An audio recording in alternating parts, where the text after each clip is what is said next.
Comprendre les énergies de la Lune pour agir et pour entreprendre dans ta vie.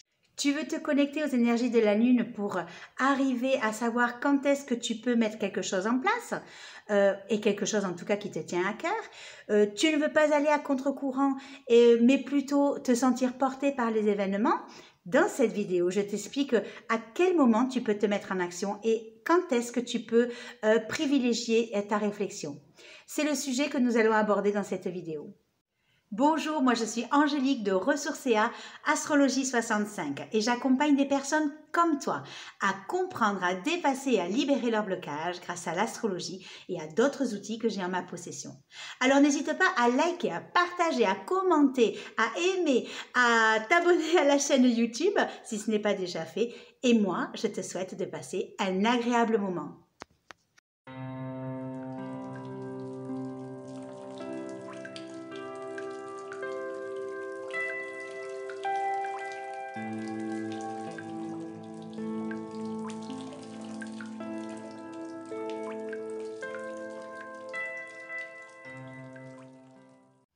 Alors peut-être que tu sais déjà que la Lune a une lunaison complète d'à peu près 29 jours, 12 heures et 44 minutes qui séparent une nouvelle Lune d'une autre nouvelle Lune.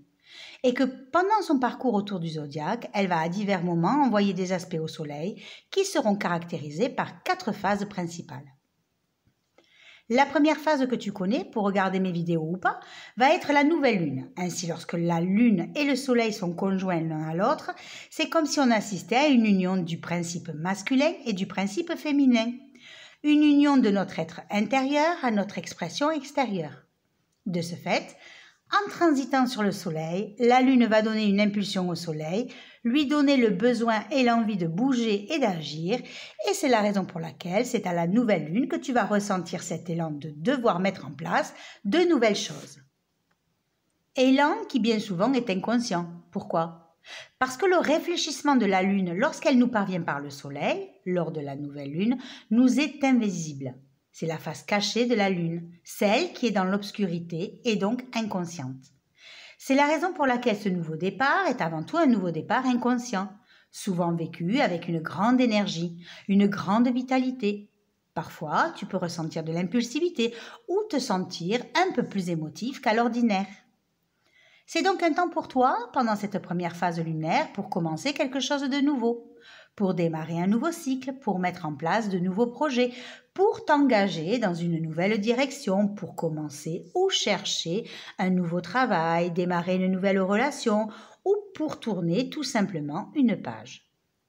C'est donc un nouveau départ qui se manifeste normalement par une énergie débordante, spontanée, qui te donne envie de projeter tes désirs dans ta réalité. Tu ne perds pas de vue tes intentions et tu visualises ton projet. Tu le fais vibrer en toi énergétiquement, tu lui donnes corps et forme, tu le projettes de plus en plus dans ta vision intérieure. Ensuite, la deuxième phase dite croissante qui se caractérise par un angle de 90 degrés entre Soleil et Lune apparaît entre 7 à 8 jours après. C'est le moment où la Lune se sépare et s'éloigne du Soleil. C'est donc un temps pour toi pour te mettre dans l'action, pour prendre des décisions. Une énergie qui te pousse et t'incite finalement à aller de l'avant et qui peut éventuellement te demander quelques efforts pour quitter d'anciens schémas ou de vieilles peurs. Puis la lune continue son chemin et toi, tu maintiens ta vision haute. Tu fais appel à toutes les synchronicités ou à tes guides pour aller dans ce sens, pour être guidé et aidé. Tu es en train de modeler tes actions. Ensuite vient la troisième phase qui est la phase d'accomplissement et de réorientation que tu connais très bien puisqu'ici on parle de la pleine lune qui se caractérise par une opposition entre la lune et le soleil. C'est donc un moment de pleine conscience où tout ce qui était invisible devient à présent visible. Ainsi, la pleine lune est la mise en lumière de ce que tu as mis en place au moment de la nouvelle lune. Elle correspond à une période de récolte ou pas, qui en tout cas te permet de commencer à tirer des enseignements. C'est donc un temps pour toi pour faire le point, pour éliminer tout ce qui finalement ne te sert plus ou qui t'empêche d'avancer. Et en plus, Comme toute la lumière est faite sur cette pleine lune, il faut aussi que tu t'attendes à ce que certaines émotions t'envahissent ou pas, et qu'il peut être alors bien pour toi, voire même sage, d'écouter. Accepter ce qui te traverse pour pouvoir y travailler dessus. Tu comprendras alors que tes émotions deviennent tes propres enseignements ou messagers et t'invitent à la maîtrise de ce que tu ressens.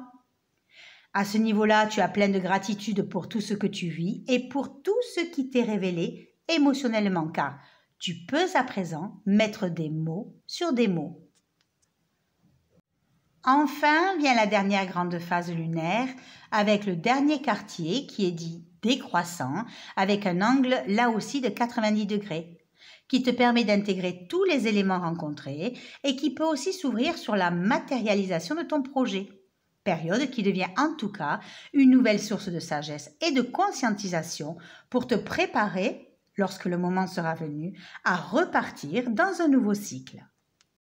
Voilà, tu sais maintenant quelles sont les meilleures périodes pour toi pour te mettre dans l'action, pour agir ou pour mettre quelque chose de nouveau dans ta vie avec les phases de la lune.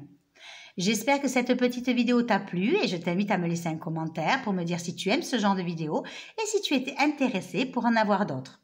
Et puis, n'oublie pas de liker, de partager, de t'abonner à la chaîne si ce n'est pas déjà fait pour ne rien rater des nouveautés. Retrouve-moi sur Facebook, sur Instagram à Ressourcea Astrologie 65 et moi je te remercie pour ta confiance, ton intérêt pour mes capsules astrologiques et je te dis à bientôt.